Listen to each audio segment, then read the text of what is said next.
No dia 5 de dezembro de 2025, o Flávio Bolsonaro anunciou que entraria na corrida presidencial de 2026, com um tweet postado às 3h33 da tarde. Os grandes veículos noticiaram na mídia alguns minutos depois. Mas, 2 horas antes disso, algo de muito estranho aconteceu. Em um mercado preditivo na Polymarket, onde pessoas colocam dinheiro naquilo que elas acham que vai acontecer e lucram quando elas estão certas, a chance do Flávio Bolsonaro ganhar a eleição praticamente triplicou, saltando de perto de 1,2% para 3,2%. Quando o tweet saiu confirmando a candidatura, esse número já estava perto de 8%. E, depois que a notícia se espalhou de vez, foi para casa dos 2 dígitos. A explicação óbvia para esse fenômeno é a presença de insiders, pessoas com acesso à informação privilegiada que conseguem se posicionar antes do público geral. Insider trading é proibido nas principais bolsas de ações mundo afora. Mas mercados preditivos não são ações. E também tem um outro lado da moeda. Os insiders permitem que qualquer pessoa acompanhe, em tempo real, como é que andam as chances de um evento acontecer. Permite que se monitore as notícias que ainda não viraram notícia. A informação privilegiada sempre existiu. A diferença é que com os mercados preditivos, ela passou a deixar rastro em forma de probabilidade. Qualquer pessoa que estivesse olhando para aquele mercado do Flávio Bolsonaro conseguiria perceber naquele dia de dezembro que algo atípico estava acontecendo. E esse não é um caso isolado. Aconteceu com o anúncio do ganhador do Prêmio Nobel de 2025, quando Maria Corina Machado, líder da oposição venezuelana, viu suas odds, suas probabilidades, irem de 3% para 70 e poucos por cento no dia anterior à divulgação oficial. Também aconteceu no mercado que perguntava quais seriam as pessoas mais pesquisadas no Google em 2025, onde um trader lucrou mais de $1 milhão com apostas extremamente precisas. Esses casos decorrem porque existe um incentivo muito claro. Esses mercados, na prática, estão pagando pessoas para irem atrás da informação, para pesquisarem fontes primárias, conectarem pontos e descobrirem coisas novas. Isso classifica os mercados preditivos, como a Polymarket, como uma das principais tecnologias sociais epistêmicas da década. E não sou só eu que estou dizendo isso. O Vitalik Buterin, co-criador da Ethereum e um dos investidores da Polymarket, já reforçou essa ideia diversas vezes, em falas e textos. Nesse tweet aqui, ele diz que o público consegue ter uma visão do quão importantes certos eventos são e do que tende a acontecer. Uma visão muito menos vulnerável a opiniões enviesadas do que em redes sociais ou portais de notícias. A Polymarket não depende de informações de grupos fechados e centralizados como emissoras de TV ou agências de pesquisa. Em mercados como esse que está aparecendo aqui na tela, sobre se o Sam Altman deixaria de ser CEO da OpenAI, nem sequer existem outras formas públicas e abertas de acompanhar esse tipo de informação. Diferentemente de pesquisas de opinião, mercados preditivos mostram as crenças das pessoas que são fortes o bastante para elas se disporem a bancar com dinheiro. Essa diferença é enorme. Quando a probabilidade de um evento sobe ou cai num mercado desses, ele está agregando informação pública, análise individual, dados, vazamentos e até as chamadas informações privilegiadas. Mas beleza, vamos sair um pouco da parte teórica. Afinal, como que esses mercados funcionam? Eles são equivalentes a casas de aposta quaisquer, como dezenas de outras bets que tem hoje no Brasil?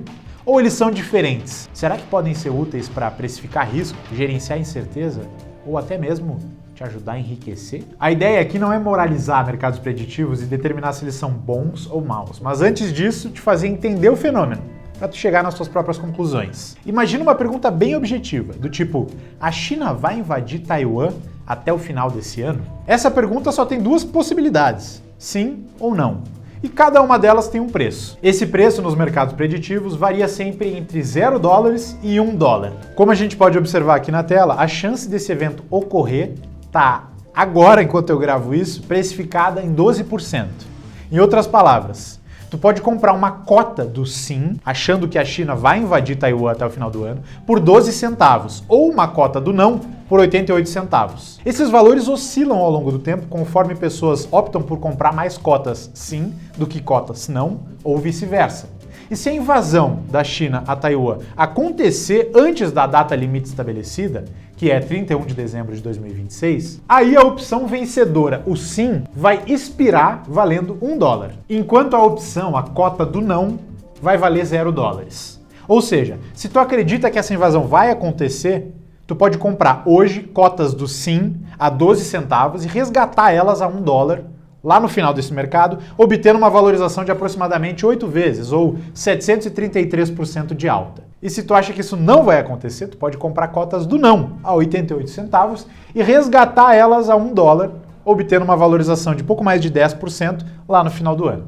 Mas mais do que isso, enquanto esse mercado estiver aberto, tu pode aumentar ou reduzir tua posição conforme o tempo for passando. Se tu comprou sim a 12 centavos, novas informações surgirem, como declarações fortes do presidente chinês, e o preço da cota for para 30 centavos, tu pode vender ali mesmo, saindo no lucro. Tu não precisa esperar até o dia 31 de dezembro de 2026 para sair da tua posição. A comparação entre mercados preditivos e bets é inevitável. A pergunta aparece quase que automaticamente. Não se trata de apostas como as esportivas, as tantas bets que patrocinam o futebol brasileiro, o BBB e tudo que está na televisão hoje em dia? Eu vou começar te dando a perspectiva dos reguladores. O TSE, em 2024, deu a entender que apostas eleitorais aqui no Brasil configuram um ilícito eleitoral. Tem até um projeto de lei no Congresso para proibir esse tipo de operação. Mas mercados preditivos ainda estão numa zona cinzenta. Nos Estados Unidos, mercados preditivos foram classificados como uma nova categoria de instrumento financeiro. Empresas como a DraftKings já incorporaram um novo formato que se parece menos com apostas tradicionais e mais com mercados de eventos, justamente para aproveitar essa condição regulatória mais favorável. E você já deve ter ouvido falar da Kalshi, um dos maiores mercados de previsão dos Estados Unidos e o principal concorrente da Polymarket. A Kalshi foi cofundada pela brasileira Luana Lopes Lara, que depois da última rodada de avaliação da empresa, se tornou a brasileira mais jovem a atingir o status de bilionária self-made. A Kalshi disputou uma batalha judicial por 18 meses, até que no final de 2020 conseguiu uma licença específica. Só então ela foi enquadrada nessa nova categoria dos Event Contracts e se separou, regulatoriamente falando, das bets tradicionais. Mesmo assim, sofreu processos de alguns estados americanos que queriam reconhecer ela como uma casa de apostas esportivas. Então, mesmo do ponto de vista regulatório, existem definições diferentes sobre se mercados preditivos são considerados apostas ou não. Vai depender do país em que você está e do ano em que você está também, porque isso muda de tempo para tempo. Agora esquece a opinião dos reguladores e eu vou te dar a minha resposta, franca e honesta. Dá para dizer que no sentido amplo da palavra, mercados preditivos se parecem com apostas. Você coloca dinheiro apostando num evento futuro e assume o risco de ganhar ou de perder. Mas no sentido do funcionamento, da operação e do modelo de negócio das empresas, existem diferenças importantes. Vamos pegar a Polymarket de exemplo. Tu não aposta contra a casa. Esse é o ponto mais fundamental. Numa bet tradicional, a lógica é a seguinte: a casa ganha quando você perde. É ela que define as probabilidades, ajusta o spread e controla limites, tudo de forma arbitrária, tentando maximizar o seu lucro.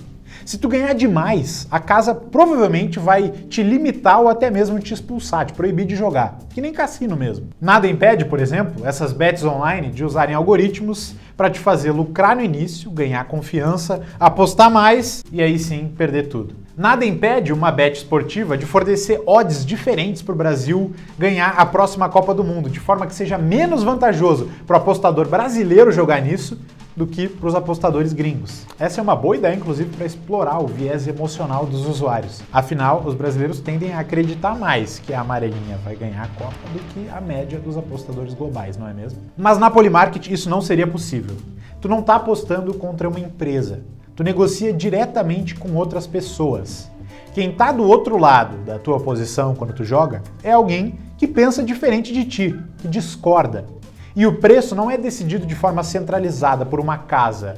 Ele nasce da oferta e da demanda, como num mercado financeiro tradicional, dentro do livro de ordens. Outro ponto importante é que a Polymarket não tem tanta burocracia envolvida. Tu não precisa criar uma conta, enviar uma selfie ou foto do teu documento, confirmar teu cadastro por e-mail, e tu também não vai perder o acesso da tua conta por atividade suspeita ou até porque tu ganhou demais. Para usar a Polymarket, basta ter uma carteira com um endereço na blockchain, que tu pode criar em segundos, e alguns criptodólares ou stablecoins. Aí tu entra, negocia e pode sair sem dar satisfação a ninguém.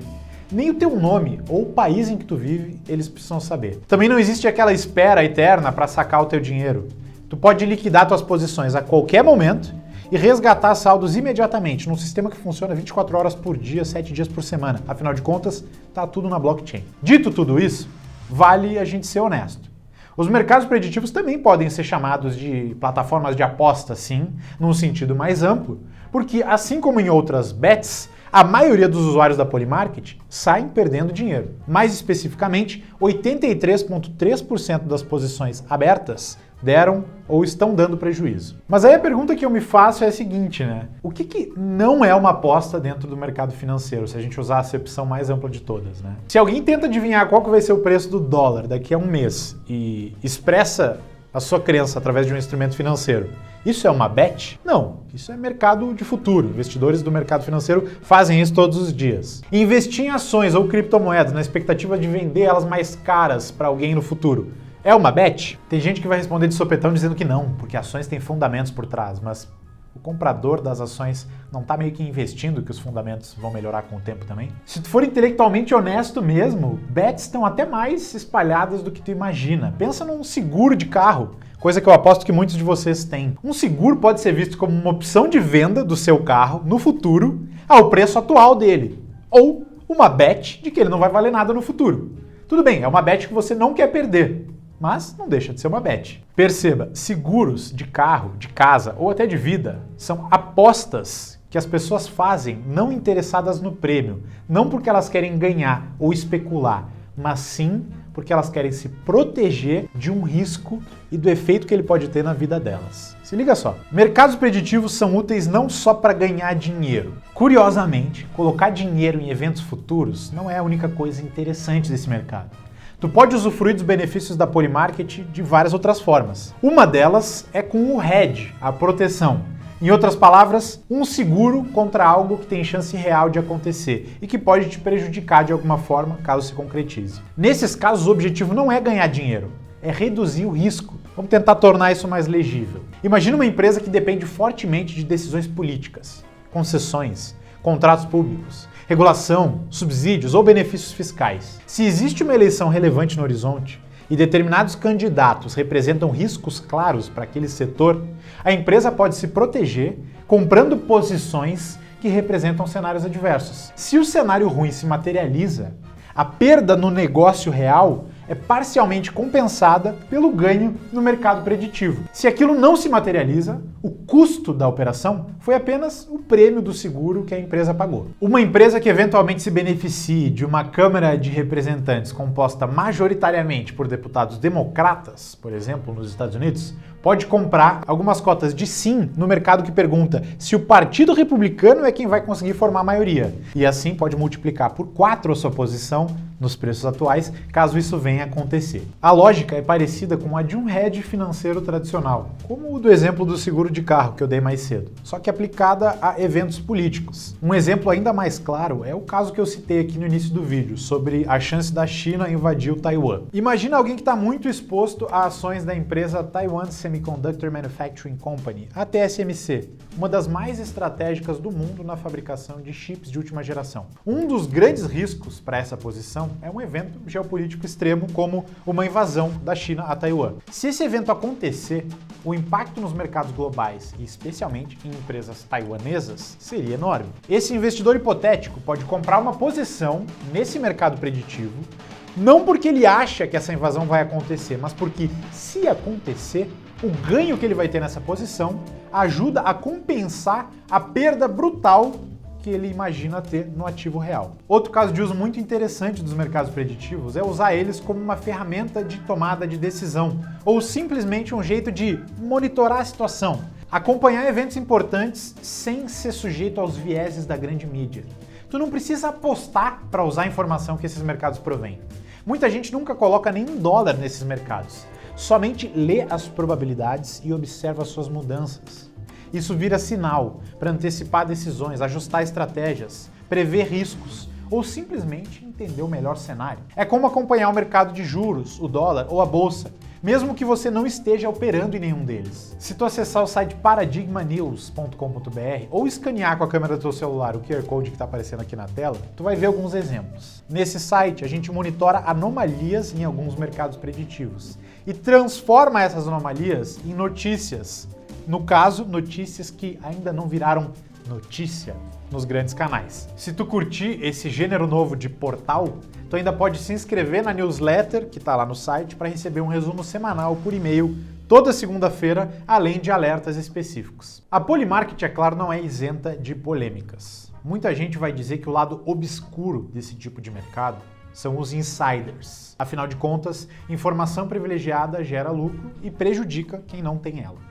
Mas o uso de informações privilegiadas já é relativamente comum no mercado financeiro tradicional. Em decisões regulatórias, em apostas esportivas, quem acompanha o Brasileirão sabe, e até na política. Em todos esses ambientes, uma regulação já existe para mitigar esse tipo de assimetria entre o insider e o grande público. Acontece que os mercados preditivos não têm como objetivo abraçar o maior número de pessoas, como bolsas de ação, por exemplo, podem ter. Mercados preditivos não foram feitos para ser justos, eles foram feitos para ser acurados, precisos. Se tu souber em que mercados vale a pena prestar atenção e em quais mercados nem vale a pena, para as pessoas que usam mercados preditivos como leitoras e não como apostadoras, insiders são um presente, porque eles ajudam a trazer à tona mais rápido informações que vinham escondidas. Como o conceito de mercado preditivo ainda é novo, é razoável esperar que, conforme a categoria cresça, mecanismos regulatórios parecidos com os do mercado tradicional também passem a existir aqui. Para mim, o verdadeiro lado obscuro do Polymarket é um ponto ainda mais sensível e menos intuitivo para quem está chegando agora. Quem é que decide o resultado final de um mercado? No fim do dia, alguém precisa dizer se um evento aconteceu ou não. Fontes oficiais? Grandes canais de mídia? Por exemplo, no mercado sobre quem ganharia a última eleição presidencial americana, a regra da resolução era a seguinte: as fontes de decisão para esse mercado são a Associated Press, a Fox News e a NBC. O mercado será resolvido assim que as três fontes anunciarem a vitória do mesmo candidato. Se as três fontes não tiverem anunciado a vitória do mesmo candidato até a data da posse, o mercado será resolvido com base em quem for de fato empossado. Até aí sem muitos problemas. Os critérios estão bem definidos. Agora, olha esse outro caso de um mercado sobre se o Zelensky, presidente da Ucrânia, usaria um terno entre os meses de maio e junho de 2025. Critério: esse mercado vai ser resolvido como sim se o Zelensky for fotografado ou filmado com terno entre 22 de maio e 30 de junho de 25. Caso contrário, esse mercado será resolvido como não. Para que ele seja resolvido como sim, as imagens devem ser capturadas e divulgadas dentro do período estipulado. A decisão será baseada em um consenso de fontes críveis. Agora, eu quero que tu veja a imagem que está aparecendo aqui e responda: o Zelensky está usando terno ou não tá? Veículos de comunicação como o New York Post, New York Times, a Reuters e a própria Polymarket chamaram essa vestimenta aí de terno. Com fontes confiáveis trazendo essa informação, teoricamente, o mercado deveria ser resolvido no sim, mas não foi o que acabou rolando. Deu não. Acontece que as decisões dos mercados, a resolução na Polymarket, é terceirizada para um sistema externo chamado UMA. De forma simplificada, a UMA funciona como um juiz descentralizado. Quando o evento chega ao fim, é através da UMA que se decide. Nesse mecanismo, quem possui um token chamado UMA trava ele em stake e, a partir daí, pode votar na resolução dos resultados de eventos realizados. Então quem bateu o martelo final sobre se o Zelensky estava ou não estava de terno nessa imagem foram as pessoas que detêm esses tais tokens UMA. O problema é que o mecanismo de votação da UMA tem uma falha crônica. Em todas as votações, quem vota contra a maioria é penalizado com a perda dos rendimentos oriundos do tal do staking. Nesse modelo não tem incentivo para tu votar na resposta verdadeira. O incentivo é de votar onde a maioria está votando. O racional por trás disso é penalizar aqueles que tentam manipular os mercados, tentando decidir contra o consenso. Mas é comum a gente ver endereços com mais de $1 milhão travados em staking, votando no protocolo da UMA, para satisfazer seus próprios interesses. No mercado sobre o terno do Zelensky, por exemplo, várias baleias na UMA votaram na opção cedo demais, indicando que o mercado deveria continuar aberto.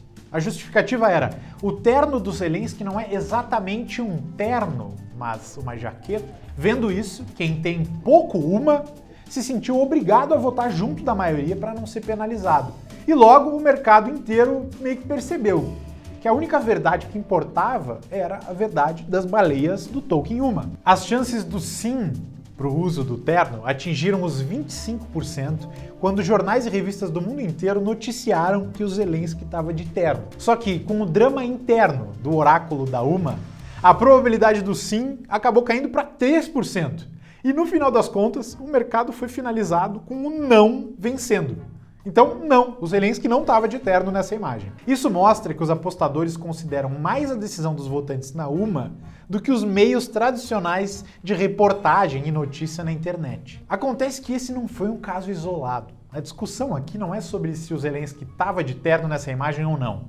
É sobre a segurança de quem tenta prever os eventos na Polymarket. E se o Flamengo e o Corinthians jogarem, o Corinthians ganhar, mas as baleias da Uma decidirem que o Flamengo ganhou, porque elas acham que isso é mais justo? Não daria para levar a sério um negócio desse. Se, por um lado, centralizar a decisão, a resolução do mercado, cria risco de arbitrariedade, se você descentraliza demais, cria-se o risco de captura por quem tem mais capital. Mercados preditivos estão hoje tentando caminhar nesse fio fino, nessa linha tênue. A Cauchy, por exemplo, não fornece um mecanismo de resolução de disputa. É ela mesma, a empresa, de forma centralizada, quem decide a resolução dos mercados e já era. Já o Polymarket usa a Uma e assume esse trade-off conscientemente. Ganha neutralidade, ou seja, não é a plataforma que decide os resultados, mas herda os riscos de governança econômica do sistema de resolução para quem ela terceiriza essa função. Se o desfecho de um mercado for percebido como injusto ou manipulável, todo o sistema corre o risco de perder credibilidade.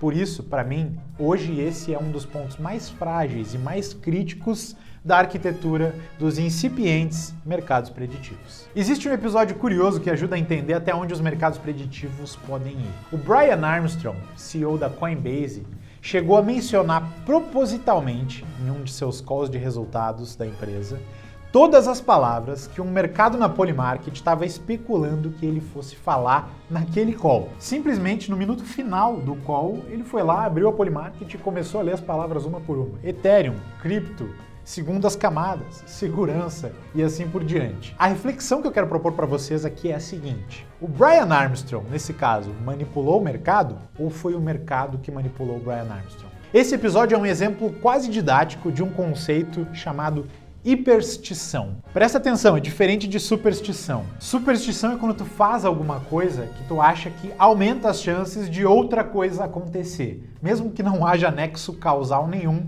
entre essas duas coisas. Já a hiperstição é quando, justo porque tu acredita que uma coisa vai acontecer, aumentam as chances dessa coisa de fato acontecer.